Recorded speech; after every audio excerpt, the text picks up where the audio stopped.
Bonsoir tout le monde.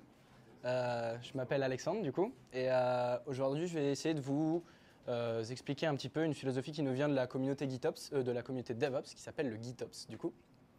Et je vous propose de faire ça au travers d'un petit exercice de création d'un environnement de review en un clic. Donc ça veut dire en gros l'idée c'est à chaque fois qu'un développeur va ouvrir une pull request, ça va lui monter un environnement de review déjà prêt à l'usage, etc., etc. Donc très rapidement, je me présente. Je m'appelle Alexandre Gomez. Je suis apprenti ingénieur DevOps à Comwatt. Ça, c'est pour la moitié de mon temps.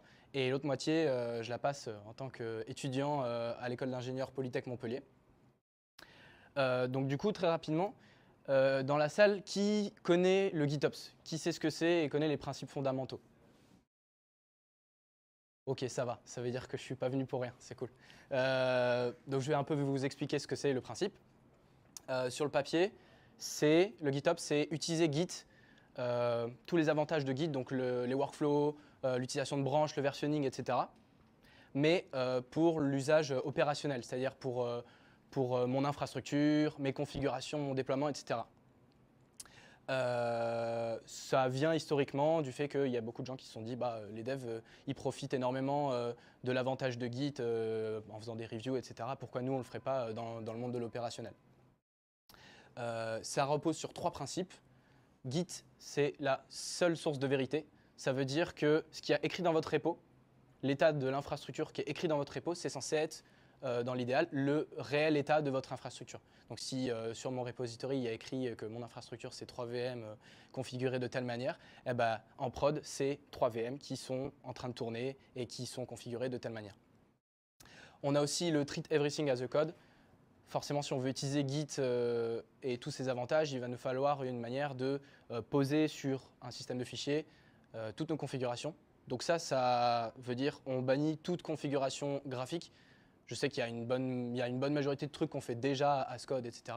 Mais là, c'est de se dire tout ce sur quoi on a la main, on va essayer de le poser dans des fichiers et idéalement dans du code qui va nous permettre de jouer un petit peu sur de la modularité, sur tous les avantages en fait, qu'on peut retrouver dans un langage de programmation, par exemple des for loops, des trucs comme ça pour générer dynamiquement de l'infrastructure. Et le troisième, c'est toutes les opérations sont performées à travers un Git flow. Donc ça veut dire si j'ai envie d'ajouter une nouvelle VM sur mon infrastructure, il va falloir que je fasse une branche, que je crée une PR, que je la fasse reviewer et qu'une fois merge, ça soit appliqué sur ma prod parce qu'on a dit que notre repository, c'est l'unique source de vérité. Donc là, on a un petit exemple. Vous voyez bien aussi dans le fond le petit schéma, c'est OK. On a un petit exemple de workflow qui respecte un peu la philosophie GitOps. Et c'est ce qu'on va essayer de faire à travers ce petit exercice durant ce talk. Donc du coup, l'exercice étant créer un environnement de review en essayant de respecter un maximum la philosophie GitOps. Donc qu'est-ce qu'un environnement de review déjà dans un premier temps? Un environnement de review, on va se définir ça comme un environnement isolé, je ne veux pas que ça impacte ma prod, dans lequel j'ai mon application qui est déployée, ainsi que toutes les dépendances à mon application. Si j'ai des bases de données, des trucs comme ça, il faut que ce soit déployé aussi. Il peut y avoir de la configuration telle monitoring, etc. Et il faut aussi, surtout, que dans cet environnement, à chaque fois que j'envoie une nouvelle version sur ma branche de mon application, elle soit déployée automatiquement. Donc en goi, l'idée, c'est d'avoir ce qu'on appelle du continuous reviewing. Dès que quelqu'un ouvre une PR, il y a déjà tout qui est prêt et configuré pour que le reviewer puisse regarder ce qui s'est passé sur l'appli, débugger, voir s'il y a des soucis, etc. Donc il y a quelques points à prendre en compte. Dans un premier temps, il va falloir qu'on crée toute l'infrastructure de base, les dépendances à notre application. Là, je parle de, si on est dans Kubernetes, créer le namespace, déployer les bases de données, tout ce qui est dépendance forte et tout ce dont l'application a besoin pour tourner. Va falloir se creuser la tête sur la gestion des secrets. Étant donné que c'est monté automatiquement, il va falloir générer des secrets automatiquement, mais il faut bien les gérer, ces secrets. Va falloir automatiser le déploiement de notre application, c'est ce que je disais juste avant. Et il va falloir aussi automatiser le fait de monter, démonter notre environnement dès qu'une pull request est créée et aussi du coup le démonter quand une pull request est supprimée. Donc dans un premier temps, on va s'attaquer à l'architecture de base. Qu'est-ce qu'il faut qu'elle soit? L'architecture de base, il faut forcément qu'elle soit un minimum rapide à déployer. On ne parle pas non plus de quelques secondes, mais si le reviewer il attend 4 heures avant de pouvoir review, c'est un peu chiant. Donc un environnement rapide à monter et aussi facile à monter, parce qu'on ne veut pas que le développeur il ait à faire 40 modifications sur X ou Y infrastructure pour que ce soit prêt et que l'application puisse être reviewée. Il faut que ce soit fait en un clic ou en une commande, peu importe.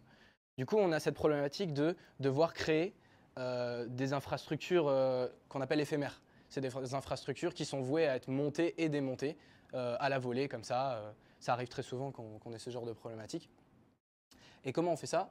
On peut faire ça grâce à un outil d'infrastructure as code. Donc, Daniel vous a parlé de Terraform juste avant. Juste pour savoir vite fait dans la salle, qui se sent confiant sur Terraform? Bon, je pense que je vais pouvoir comme ça vite fait vous expliquer comment ça marche Terraform, etc. assez rapidement. C'est ce qu'on appelle un outil d'infrastructure as code. Donc littéralement créer l'infrastructure à partir du code. C'est un langage qu'on dit déclaratif. Donc c'est-à-dire que en fait, sur mon fichier de code, je vais avoir une déclaration de ce que je veux que mon infrastructure soit. Genre je veux avoir une VM avec telle configuration, etc. etc.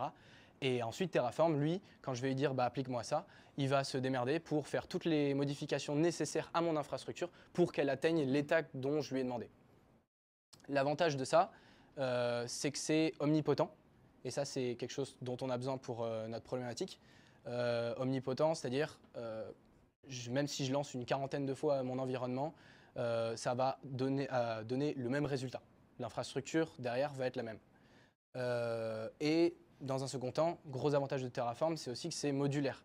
Modulaire, ça veut dire que je vais pouvoir paramétrer de l'infrastructure en fonction de certaines variables que je vais lui passer.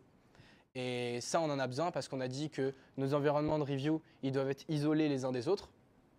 Et pour les isoler les uns des autres, ça veut dire qu'on va devoir créer des namespaces qui vont être différents en fonction de la branche qu'on va déployer, etc. etc.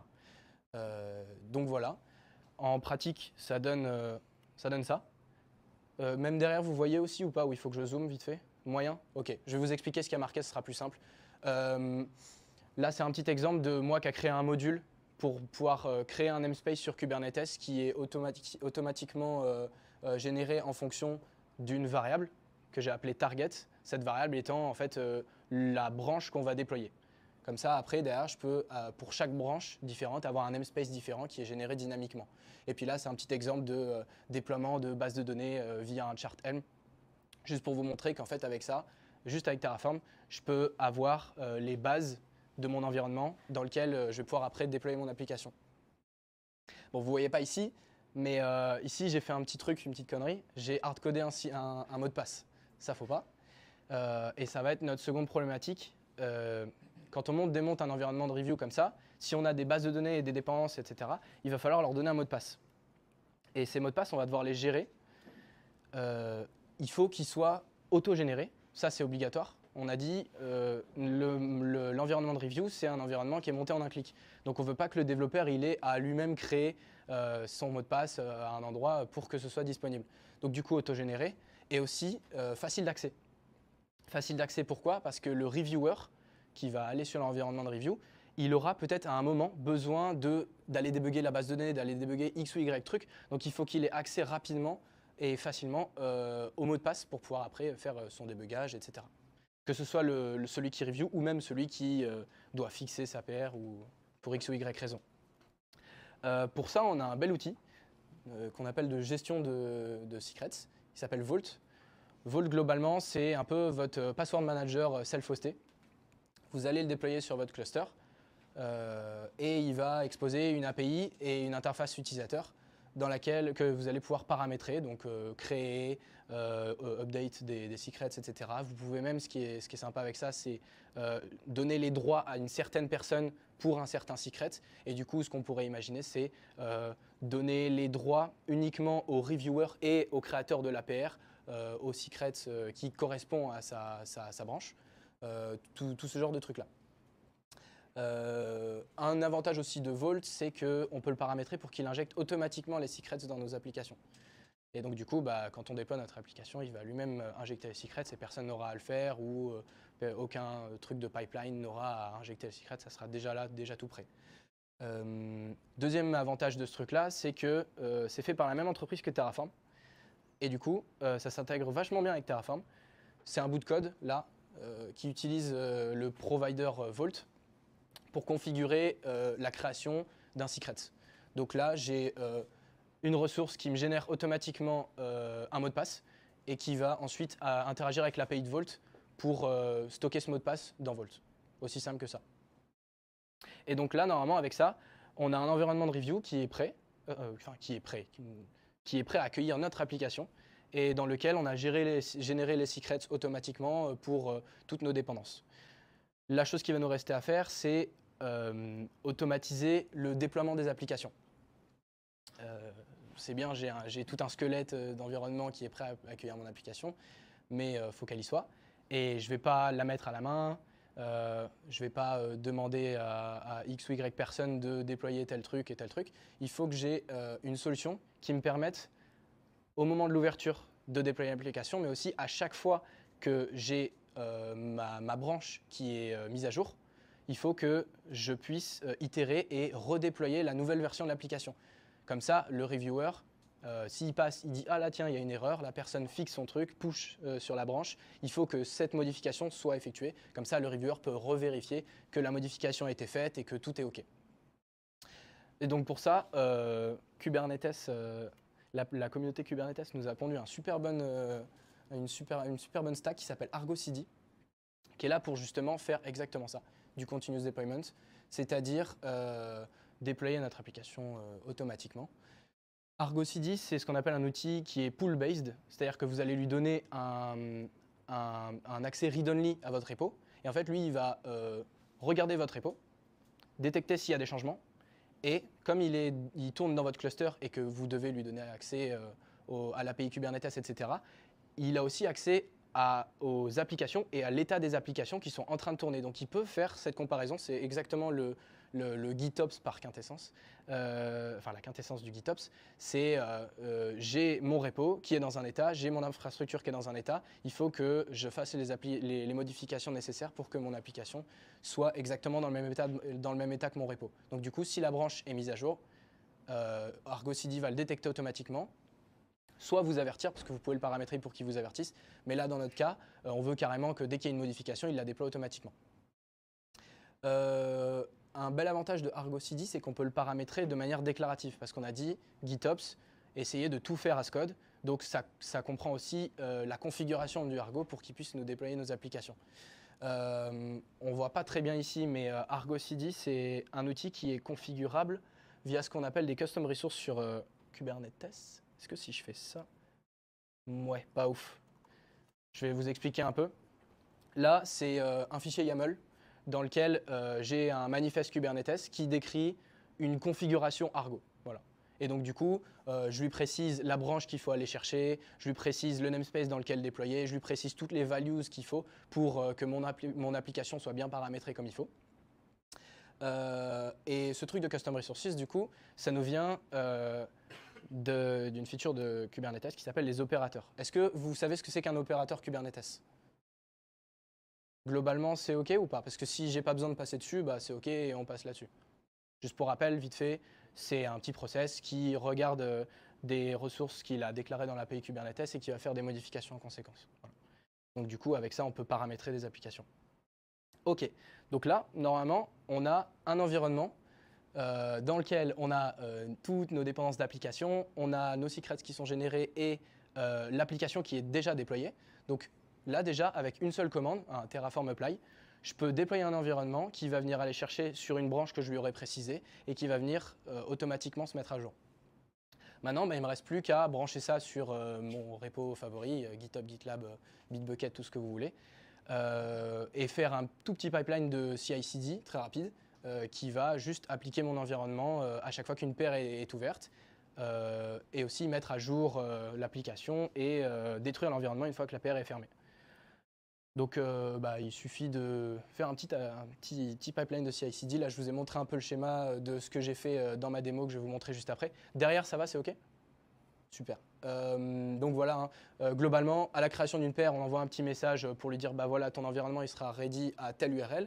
On fait un Terraform init qui va venir se brancher à un back-end, donc c'est-à-dire le repo qui gère le state de mon Terraform, l'état de mon infrastructure, qui va être différent en fonction de mes branches, parce que je ne veux pas qu'une branche, l'état d'une branche interfère sur une autre. Donc chaque état est scopé. Et ensuite, je vais venir faire un petit Terraform apply pour déployer toute mon infrastructure et que ce soit déjà ready. Maintenant, à chaque fois que la branche de la PR est update, il va falloir, moi, de mon côté, que je rebuild mon application et que j'upload le résultat, l'artefact de mon application sur mon repository pour que le Argo CD il repère la nouvelle version de l'application et qu'il la déploie en conséquence. Et ensuite, le workflow pour la PR est close, c'est juste, je fais un Terraform init et un Terraform destroy pour détruire tout mon environnement. Et du coup, avec ça, normalement, je suis censé avoir aucun effet de bord et tout devrait être OK là-dessus. Donc du coup, ce que je vous propose, c'est de passer à une petite démo. Alors, je vais juste vite fait vous afficher mon écran. Hop. Hop. Hop. Mirror. Voilà, c'est OK. Super. Donc du coup, ici, j'ai une petite application à la con que j'ai codée. C'est un front-end qui parle à 3 services différents pour mimer un petit multiservice. Ces services, ils ont chacun leur propre base de données. Et typiquement, ce que ça fait, c'est que ça génère des mots aléatoires. Voilà. Bref. Donc, ce que je vais faire, c'est que je vais essayer de faire une petite modification sur cet environnement. Je vais regarder si j'ai... Ah, j'ai pas de code, c'est pour ça qu'il y a eu un souci. Non, mais c'est OK, là. Voilà, là j'ai mes mots au hasard, parfait. Donc je vais faire une petite modification vite fait dans le front-end pour qu'on voit, mais c'est juste pour mimer une PR. Hein. Je vais aller modifier le bouton Refresh World, je vais mettre Hello World. OK. Je vais faire un commit de ça, Hello World, Stage All. Je vais créer une branche, pardon. Créer une petite branche depuis main. Test. Hop. Stash reapply. Je vais commit ça. Je push ça sur mon repo.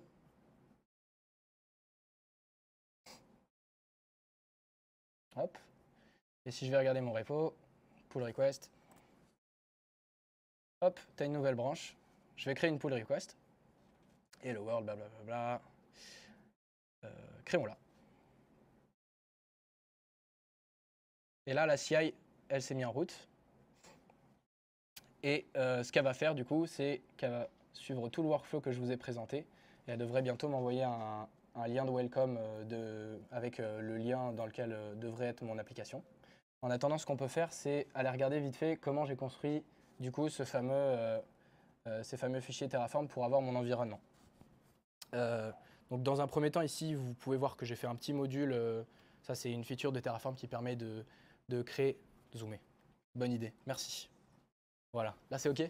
Super. Donc j'ai fait un petit module qui me permet de créer un namespace dans Kubernetes et de gérer aussi tout ce qui est droit en lui donnant un nom généré dynamiquement, etc. Là j'ai ma partie secret, donc après on retrouve ce que je vous ai expliqué justement. Je génère un mot de passe random et je vais interagir avec mon Vault pour stocker le mot de passe dans un dossier qui est généré en fonction de la branche dans laquelle je me situe. On va voir ça dans l'interface graphique juste après. Ici, alors attends, juste ici, je déploie ma base de données en lui passant le mot de passe que j'ai généré. Là-dessus, on a tout ce qui est le déploiement de mes apps, donc la configuration du Argo à travers l'opérateur Kubernetes. Donc je déploie des manifestes Kubernetes avec la custom resource de Argo et je lui dis voilà, je veux que tu traques cette branche-là, je veux que là tu déploies mon application. Et ici, j'ai toutes les configurations de mon application qu'il faut pour l'exposer comme il faut avec l'ingress, qui est généré en fonction, dynamiquement en fonction de l'application dans laquelle je me trouve et du nom de la branche aussi. Et ici, on devra avoir la même chose pour le front-end. Voilà, www. Le nom de ma branche, mon domaine. Je me suis permis aussi de rajouter un petit peu de monitoring pour jouer vite fait avec l'opérateur de Prometheus. On verra si on aura le temps de se pencher dessus plus tard. Voilà, thank you for opening a PR. Your environment should be available here. Trop bien. Service temporarily unavailable. On va aller checker ce qui se passe comme ça, tant qu'on y est.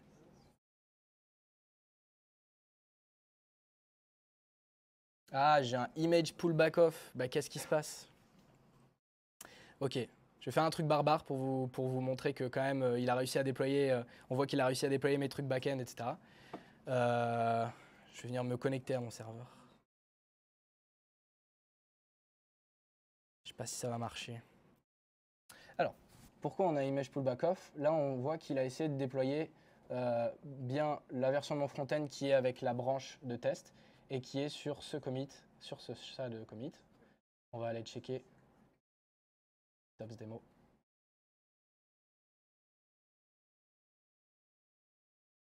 EF04BA. Ah, ça devrait être OK. Hein.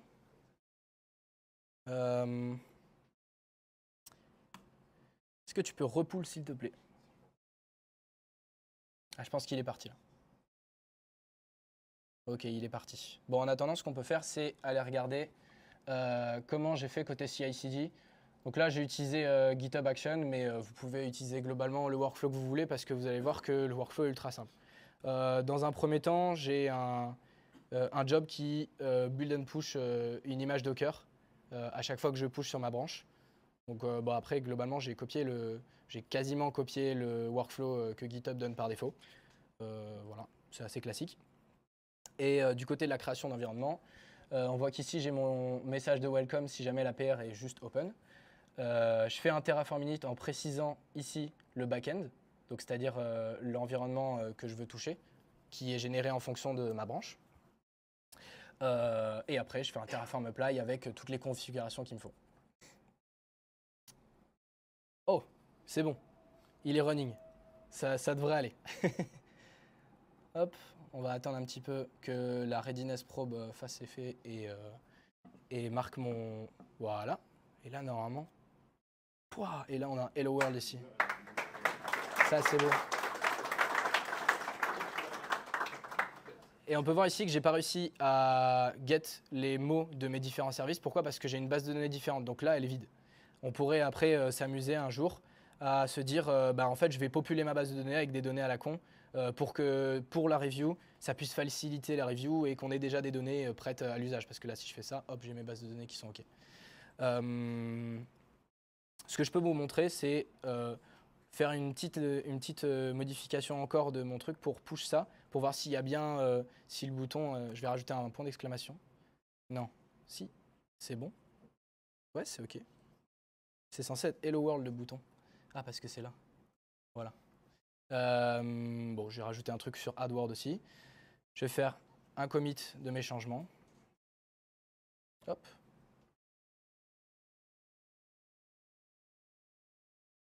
Je vais venir push mon repo. Tac. J'ai fait un force push, hein.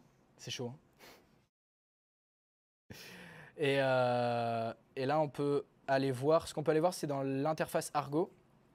Voilà, ici j'ai tous mes services qui sont apparus. Donc mon test front-end, test Word Service 1, 2 et 3. Et qui sont tous bien sync. Donc c'est-à-dire que Argo a bien fait le déploiement. On peut aller checker vite fait aussi du côté de mon Vault. Il va me demander de login. Je vais me login. Tac. Tac, tac, tac, tac. Je l'ai pas. Review.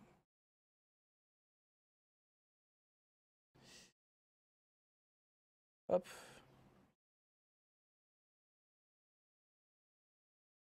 Voilà, si je me connecte, là on voit bien que j'ai un dossier review dans lequel j'ai le nom de ma branche et dans lequel je peux retrouver facilement le mot de passe de ma base de données qui est juste là. Tac. Là, je peux le copier et puis je pourrais me connecter à ma base de données. Et en attendant, est-ce que j'ai un Hello World qui est apparu avec un point d'exclamation? J'en ai pas.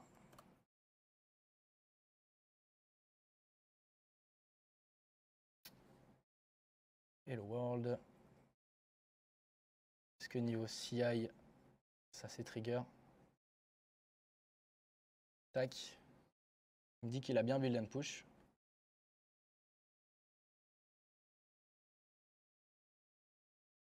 Hop. bah, j'ai un petit souci à ce niveau-là.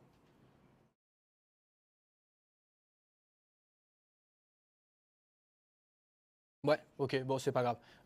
J'essaierai de fixer ça et puis je vous montrerai un peu peut-être derrière si vous voulez aller voir comment je pourrais réussir à fixer ce truc. D'ailleurs, un petit problème au niveau de la CI qui détecte pas, vu que j'ai force push, ça doit être à cause de ça. Voilà, merci de m'avoir écouté du coup. N'hésitez pas, si vous n'avez pas scan le QR code, à nous rejoindre sur la plateforme Cloud Native. Et merci beaucoup.